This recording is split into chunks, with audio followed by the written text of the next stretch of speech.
രമേശ് ചെന്നിത്തല കോട്ടയത്തെ അപകടത്തിൽ മരിച്ച ബിന്ദുവിന്റെ വീട്ടിൽ എത്തിയിട്ടുണ്ട്. അവിടെ നിന്നുള്ള തത്സമയ ദൃശ്യങ്ങൾ ഇപ്പോൾ പ്രേക്ഷകരിലേക്ക് എത്തുന്നുണ്ട്. അല്പസമയം മുൻപാണ് കൃഷിമന്ത്രി പി പ്രസാദ് ആ വീട്ടിൽ എത്തിയത്. രാവിലെ ആരോഗ്യമന്ത്രി വീണ ജോർജും അവിടെ എത്തിയ കുടുംബാംഗങ്ങളെ സന്ദർശിച്ചിരുന്നു. അതിന് പിന്നാലെയാണ് കൃഷിമന്ത്രി എത്തിയത്. ഇപ്പോൾ രമേശ് ചെന്നിത്തല കൂടി ബിന്ദുവിന്റെ വീട്ടിലേക്ക് എത്തുകയാണ്. ആ വീട്ടിൽ നിന്നുള്ള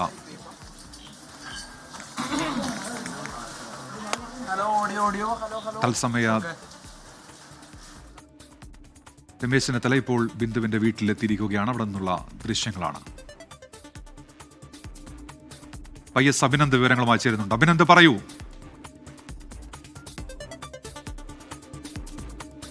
കോട്ടയം മെഡിക്കൽ കോളേജ് അപകടത്തിൽ മരിച്ച ബിന്ദുവിന്റെ വീട് മുൻ പ്രതിപക്ഷ നേതാവ് രമേശ് ചെന്നിത്തല സന്ദർശിച്ചതിന് ശേഷം ഇപ്പോൾ 24നോടൊപ്പം ചേരുകയാണ്. സഹായധനങ്ങൾ പ്രഖ്യാപിക്കാനായിട്ട് ഇന്ന് രാവിലെ ആരോഗ്യമന്ത്രി എത്തിയിരുന്നു. മന്ത്രി പി പ്രസാദ് അല്പസമയം മുമ്പ് എത്തി. എന്താണ്, എങ്ങനെ? ഞാൻ ആശുപത്രി പോയ സാഹചര്യങ്ങളൊക്കെ മനസ്സിലാക്കി. വാസ്തവത്തിൽ വലിയ ഗുരുതരമായ അലംഭാവമാണ് ഡിപ്പാർട്ട്മെന്റ് ഭാഗത്തുനിന്ന് ഉണ്ടായിരിക്കുന്നത്. അപ്പോൾ ഏതായാലും ഇനിയിപ്പം ഈ കുടുംബത്തെ സംരക്ഷിക്കാനുള്ളതാണ് ഏറ്റവും പ്രധാനപ്പെട്ട കാര്യം. ഇവിടെ എല്ലാവരും ആവശ്യപ്പെടുന്ന ഒരു 25 ലക്ഷം രൂപ ഗവൺമെന്റ് കൊടുക്കണം. പിന്നെ ഈ കുട്ടിക്ക് സിവിൽ എഞ്ചിനീയറിംഗ് പാസ്സായ കുട്ടിയാണ്. ക്യാബിനറ്റ് വിചാരിച്ചാൽ ഒരു ജോലി കൊടുക്കാൻ ഒരു പ്രയാസമില്ല. താൽക്കാലിക ജോലിയല്ല. അദ്ദേഹത്തിന്റെ പിതാവ് എന്നോട് പറഞ്ഞ് സ്ഥിരം ജോലി, വിദ്യാഭ്യാസമുള്ള കുട്ടിയാണ്. അപ്പം സിവിൽ എഞ്ചിനീയറിംഗ് പാസ്സായ കുട്ടിയാണ്. സ്ഥിരം ജോലി കൊടുക്കാൻ ഗവൺമെന്റ് വിചാരിച്ചാൽ പറ്റും.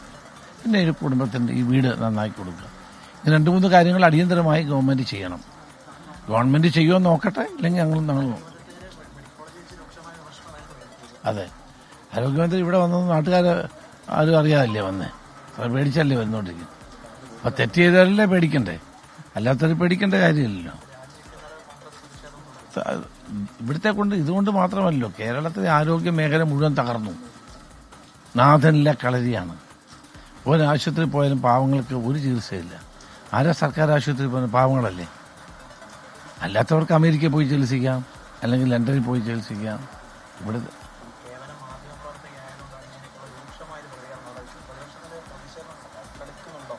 തീർച്ചയായിട്ടും ജനങ്ങളുടെ വികാരമാണ് ഞങ്ങൾ പ്രകടിപ്പിക്കുന്നത്. സർക്കാർ ആശുപത്രിയിൽ പോയാൽ ഒരു പഞ്ഞി പോലും കിട്ടുന്നില്ല, മരുന്നില്ല. പാവപ്പെട്ടവർക്കൊക്കെ മരുന്ന് എഴുതി കൊടുക്കുകയാണ്. രമേശ് ചെന്നിത്തല ബിന്ദുവിന്റെ വീട്ടിലെത്തി. രമേശ് ചെന്നിത്തല സന്ദർശനം നടത്തി അവിടെ നിന്നിപ്പോൾ മടങ്ങാനൊരുങ്ങുകയാണ്.